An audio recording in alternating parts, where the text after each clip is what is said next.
बात करते हैं मेष राशि से ही कि उनके लिए क्या कुछ होने वाला है। जी, ये 2026 जो है ना, सभी के लिए बहुत एक्साइटिंग ईयर रहने वाला है। एक्साइटिंग की जब हम बात करते हैं तो दोनों बातें आती हैं। एक तो बहुत डिप्लोमेटिक ईयर रहेगा। अच्छा। काफी सारे राजाओं के सिंहासन हिलते हुए भी दिखाई देंगे, तो आपको वो पर्सनल लाइफ में भी फील होगा, प्रोफेशनल लाइफ में भी फील होगा। ओके। जब हम 2026 की बात करते हैं तो राजा आ रहा है, क्योंकि अगर हम देखें तो वो सन से रिप्रेजेंट करता है ना, सूर्य से रूल करता है 2026। जी। हमने अभी देखा था कि मंगल आया था जो कि एक सेनापति को रिप्रेजेंट करता है। अब राजा आ रहा है तो वो आहट दिखा देगा अपने आने की कि हाँ मैं आ रहा हूँ तो मेरी पावर्स बहुत, मैं पावरफुल हूँ, सब हट जाओ अभी पीछे। तो ईगो का साल रहेगा सभी के लिए। ओके। ईगोस्टिक नहीं रहना है, डाउन टू अर्थ रह के आप जो काम करवा सकते हो वो करवाओ। अपने ऑफिस में, अपने घर में पेशेंस रखना है, अच्छा स्वभाव रखना है, कूल काम रहना है, मेडिटेशन सबको करनी है। उसके साथ साथ मेष राशि की भी बात कर लेते हैं। ऑलरेडी मंगल की राशि है जिनको बहुत प्रिय है, सूर्यदेव। हाँ, और अभी मंगल का साल गया ही है, हाँ, कितना फायरी था। बिल्कुल। तो अगर हमने देखा कि मंगल का साल इस तरीके से था, अब सूर्य का साल आने वाला है तो बहुत गर्मी बढ़ा देगा मेष राशि के लिए, बट अच्छा साल रहने वाला है। तेजी बहुत आएगी पैसों के लेके, बहुत सारी वेल्थ होगी इनके पास, बहुत सारी प्रोस्पेरिटी आएगी, और मुझे लगता है कहीं ना कहीं लीडरशिप इंपैरिटीज इनकी जागेंगी अंदर से। जो 10 साल से प्रमोशन रुका हुआ था, किसी काम को नहीं कर पा रहे थे मेष राशि वाले, इस साल वो करेंगे, अच्छी चीजों में करेंगे। मतलब ऐसा था कि आप पैसे नहीं जुटा पा रहे थे तो बिजनेस नहीं खोल पा रहे थे, आपका प्रमोशन नहीं हो पा रहा था, आप सरकारी नौकरी में जाना तो चाहते थे पर 1 नंबर से रह जाते थे, 2 नंबर से रह जाते थे। ये साल आपको सब कुछ देगा।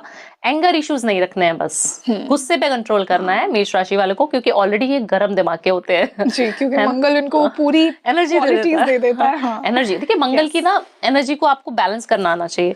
अगर आप उसकी एनर्जी को बैलेंस कर लिए ना तो आप जीवन में कुछ भी प्राप्त कर सकते हो। हनुमान जी को उनकी शक्तियां याद दिलाई जाती थी कि आपके अंदर शक्ति है कि आप उड़ भी सकते हो, आपके अंदर शक्ति है कि आप कुछ भी कर सकते हो। तो अगेन मैं यही बोलूंगी, हनुमान जी की आराधना सबसे ज्यादा जरूरी ये साल आपके लिए है। अगर आप चाहते हैं तो आप नाम जो जटें, नाम जो जपें, वो श्री राम श्री राम श्री राम, जय श्री राम जय श्री राम जय श्री राम। एक माला जय श्री राम की आपको करनी है, सीता राम की एक माला कर लीजिए, तुलसा जी की माला से करिए, आपका कुछ भी कोई भी बाल बाका नहीं कर पाएगा। गुस्सा जो आता था ना वो भी कम होना शुरू हो जाएगा, बिल्कुल पेशेंस आ जाएगा। क्योंकि ऐसा कहते हैं ना, जहाँ श्री राम वहाँ हनुमान जी आ ही जाते हैं। तो आपको उनके प्रिय का नाम लेना है, और सबसे प्रिय जो है उनको वो राम जी हैं। तो ये फर्स्ट रेमेडी है। मेष राशि वालों को 100% श्री राम का नाम लेना जरूरी है, अनिवार्य है। और जो चीज करना चाहते हो ना, स्टार्ट कर दो। ये साल आपके लिए बनाए, ये साल अभी मेष राशि के लिए बहुत बढ़िया ईयर होने वाला है। वृषभ राशि की बात करते हैं, शुक्र की राशि। देखिए, सबसे पहले जब वृषभ की हम बात करते हैं तो वृषभ जो शुक्र से रूल होती है, आपको बहुत सारी लग्जूरियस ब्रांडिंग में जाना चाहिए ये साल। लग्जूरियस ब्रांडिंग जब हम बोलते हैं तो खुशबू का काम स्टार्ट कर सकते हो। इस तरीके से आप अगर खुशबू खुद भी पहन के जाना शुरू कर दोगे अपने वर्क प्लेस पे, जैसे परफ्यूम बहुत अच्छे लगाना शुरू कर दोगे आप ये साल, अगर अच्छे परफ्यूम्स परचेज करोगे अपने लिए, तो आप देखोगे कि आपकी तरक्की बढ़ रही है। देखिए, इतना छोटा सा उपाय है, इत्र लगा लीजिए छोटा सा। बहुत ज्यादा इत्र की रेमेडीज के लिए मैं वायरल हूँ, बहुत ज्यादा फेमस हूँ। तो इत्र लगा लीजिए आप, आपकी ऑलरेडी राशि इतनी अच्छी है, इतने अच्छे स्वामी हैं आपके कि आपको खुशबूदार कर देते हैं और आपके आसपास का ऑरा बहुत पॉजिटिव कर देते हैं। तो आपको ये साल इत्र का अपने आप यूज बहुत ज्यादा करना है। नहाने के पानी में 1 चुटकी हल्दी और इत्र।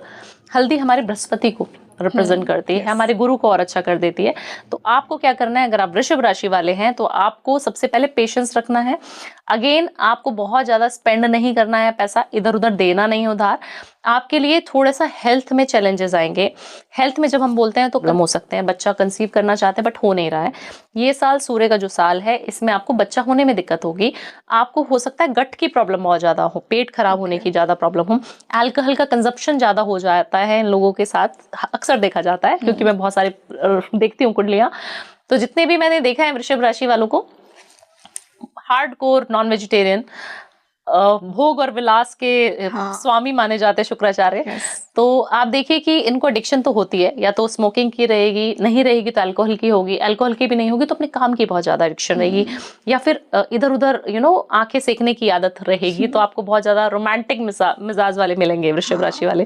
तो थोड़ा सा अपने आप को कंट्रोल करके रखिए, क्योंकि कहीं ना कहीं आपको सरकारी चक्कर लगवा देगा, आपको कहीं ना कहीं ट्रैप में भी फंसा देगा ये साल। तो आपके लिए बिजनेस वाइज अच्छा है, पैसे वाइज थोड़ा सा सिक्योर करके रखिए अपने पैसे को। बट हाँ, जैसे मैंने बोला कि अच्छा साल रहने वाला है, अपने लिए खुशबू खरीदते रहो, अपने लिए परफ्यूम खरीदो, अपने ऊपर स्पेंड करो मनी, और गुस्सा कम करो, बस फिर बल्ले बल्ले हो जानी है आपकी। तो शुक्र के लिए सबसे पहले शुक्र को एक्टिवेट करो, पर गलत जगह पे इन्वॉल्व नहीं हो। बिल्कुल, अपने रिलेशनशिप को मल्टीपल रिलेशनशिप में कन्वर्ट मत करो, क्योंकि जैसे आपने कहा कि शुक्र वाले प्रेम से भी कहीं ना कहीं एडिक्टेड होते हैं। 100% होते हैं, क्योंकि लव 100 का ही कारक है। बिल्कुल। मैम, इसी से हम बुध की पहली राशि की बात करते हैं, जिनकी राशि मिथुन है। क्योंकि देखिए, मिथुन को ना बहुत ही कम्युनिकेटिव, बहुत ही नॉलेज लेने वाली राशि माना गया है, और ये सूर्य के साल में क्या कुछ होने वाला है। देखिए, इस समय ना आपको अगर गवर्नमेंट जॉब की तैयारी कर रहे थे तो ये बेस्ट पीरियड है आपके लिए, मिथुन राशि वालों के लिए हमेशा ही आपके लिए बहुत अच्छा साल रहने वाला है।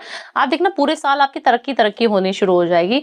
आप अगर गवर्नमेंट के साथ लाइजनिंग करते हैं ना, कहीं पे भी आपको प्रॉफिट ही प्रॉफिट होगा। आपका टेंडर्स का काम है, आपका कोई सरकारी काम है, सरकारी कंस्ट्रक्शन में इन्वॉल्व है, काफी सारे होते हैं प्राइवेट जॉब्स, प्राइवेट कंस्ट्रक्टर होता है जो प्राइवेट होके भी अपने गवर्नमेंट के साथ लाइजनिंग करके कुछ काम कर रहे होते हैं। उन लोगों के लिए ये साल बेस्ट होने वाला है। कम्युनिकेशन के लिए बहुत अच्छा रहेगा, जैसे आपने बोला, और काफी सारे नेताओं के लिए भी बहुत अच्छा रहेगा। ओके। जितने भी मिथुन राशि वाले नेता है ना, वो लीडर बन के आगे निकलेंगे। आपको दिखेगा कि बहुत लीडरशिप एम्पैरिटीज उनके अंदर है, बट वो दिख नहीं रही थी, अभी क्या है, वो दिखना शुरू हो जाएंगी। और आप देखेंगे कि चमकते हुए सितारे आपको दिखेंगे, और मीडिया में भी हलचल दिखेगी आपको। कि मीडिया में भी जितने मिथुन राशि वाले हैं ना, वोकल हो जाएंगे, बोलना शुरू कर देंगे कि हमें भी चाहिए ये प्राइम टाइम जो आप लोग लेते हो। तो क्या होगा ना, पॉलिटिक्स बहुत ज्यादा हो जाएगी। इनको सिर्फ पॉलिटिक्स से सावधान रहना है। मिथुन राशि के लिए इंटेलिजेंस बहुत बेस्ट होती है, तो उसी से उनके शत्रु भी बहुत ज्यादा बन जाते हैं। आप बहुत इंटेलिजेंट हैं, मैं बहुत ज्यादा डम हूँ क्लास में, आप देखना ना, हम आपसे चिढ़ना शुरू कर देंगे। क्यों ऐसा होता है? क्योंकि हमें कहीं ना कहीं बुद्धि हमारे अंदर है नहीं, और हम जो बुद्धिमान है उससे चिढ़ना शुरू कर देते हैं। तो आपके वर्क प्लेस पे, आपके घर में बोला जाएगा, अरे ये तो बहुत बुद्धिमान है, हर कोई इसी को क्यों प्यार करता है, मुझे कोई क्यों। तो कहीं ना कहीं आपके ऊपर नजर बहुत जल्दी लग जाएगी। नजर से बचिए ये साल। काला टीका कान के पीछे लगा के मिथुन राशि को निकलना चाहिए। ग्रीन इलायची, हरी इलायची अगर खाते रहेंगे, ये साल आपको बहुत ज्यादा अच्छा रहने वाला है। बुध आदित्य योग बन रहा है, सूर्य है ना, उसका मित्र है, बढ़िया कंजक्शन बनाता है, बहुत बढ़िया युति होती है इन दोनों की। तो आप देखना, ये साल आपको कोई भी चीज में हाथ डालोगे, वो चीज संपन्न होनी है आपके लिए। क्योंकि सन आपको सपोर्ट करेगा, और वैसे भी एस्ट्रोलॉजिकली मैम दोनों कहीं ना कहीं मित्र, इनकी मित्र बिल्कुल बिल्कुल बहुत अच्छे कंजक्शन मानी जाती है, जब दोनों एक दूसरे के अच्छे प्रेम में रहते हैं। बोला जाता है कि प्यार है दोनों का, बहुत अच्छी राशि है मिथुन राशि। तो आपको उसके साथ प्रेम से रहना है, और ये साल आपको, बस मैंने बोला, अपने आप को बचा के रखना है सिर्फ नजर दोष से। और जो उपाय मैंने बोला, हरी इलायची खाते रहो, बल्ले बल्ले होती रहेगी। किसी भी चीज में हाथ डालो, 100% हो जाएगा। बिल्कुल। एंड आई होप कि मिथुन वालों के लिए सन आपकी डेफिनेटली हेल्प करेगा शाइन करने में। इसे से हम मून की राशि पर आते हैं। कर्क जिनकी राशि है, बहुत ही इमोशनल और सेंसिटिव लोग होते हैं बेचारे। बिल्कुल।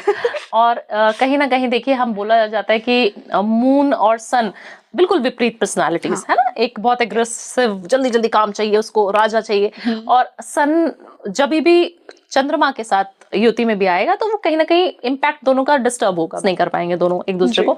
तो इनके लिए थोड़ा सा बोले तो अप एंड डाउन वाला साल रहने वाला है ये। अगर हम बात करें इमोशनल डेंट देगा ये साल आपको।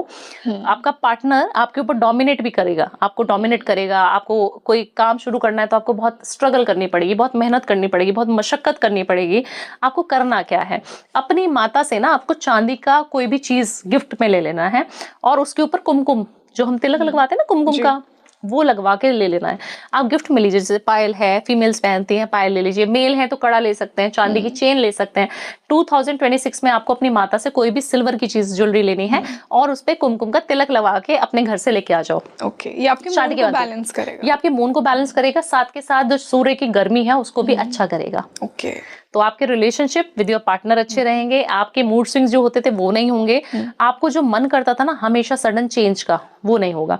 इन लोगों को क्या होता है ना कि आज एक नौकरी में खुश है, अरे ये अच्छी नहीं लग रही, 2 साल बाद छोड़ दी, दूसरी नौकरी कर लेते हैं, दूसरा बिजनेस कर लेंगे। पैसे का भी आदान प्रदान नहीं आता इनको, बैलेंस नहीं है, फाइनेंशियल स्टेबिलिटी नहीं होती है इनके पास, बैंक बैलेंस 0 हो जाता है। उसके लिए आपको बहुत ज्यादा जरूरी है कि अपने बैंक बैलेंस को अच्छे से रखें। चांदी जरूर पहने ये साल। सो आई होप कि कर्क राशि वाले ये रेमेडी जरूर करेंगे। बहुत ही सिंपल, बहुत ही इफेक्टिव है। और वैसे भी चंद्रमा तो माँ का ही कारक होता है, तो जैसा मैम ने कहा कि अपनी मदर से अपना बॉन्ड अच्छा कीजिए और उनसे गिफ्ट जरूर लीजिए। महादेव की सेवा अगर कर्क राशि वाला करता है हाँ। तो बहुत ज्यादा पुण्य प्राप्त करता है, बहुत ज्यादा पुण्य।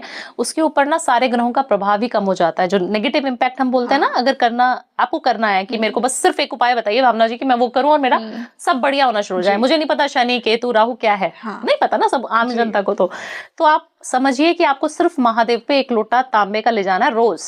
1 लोटा लेके चले जाओ, आप चढ़ाना शुरू कर दो, चंदन का लेप अपने सर पे भी लगा लो, महादेव को भी लगा दो, बस सिंपल रेमेडी। क्योंकि महादेव को नवग्रह कंट्रोलर कहा जाता है। बस आप देखिए, आपको साक्षात कोई भी देव चाहिए ना, कोई भी चीज चाहिए, मेटलिस्टिक हो स्पिरिचुअल हो, महादेव के अलावा कोई नहीं देगा। बिल्कुल, और वो तो है ही चंद्रशेखर, क्योंकि उन्होंने चंद्रमा को अपने सर पे रखा हुआ है। तो आप सोचिए आपका मूड बिल्कुल बैलेंस हो जाएगा अगर आप महादेव की सेवा करेंगे तो। बिल्कुल मैम। इसे से हम लियो सूर्य की राशि की बात करते हैं, साल ही सूर्य का मैम। वैसे भी इतने रीगल रॉयल होते हैं लियो वाले, और थोड़ा सा एरोगेंस, मैं उसी पे आ रही थी, थोड़ा सा एरोगेंस, थोड़ा सा ईगो अटैच किया जाता है इनके साथ।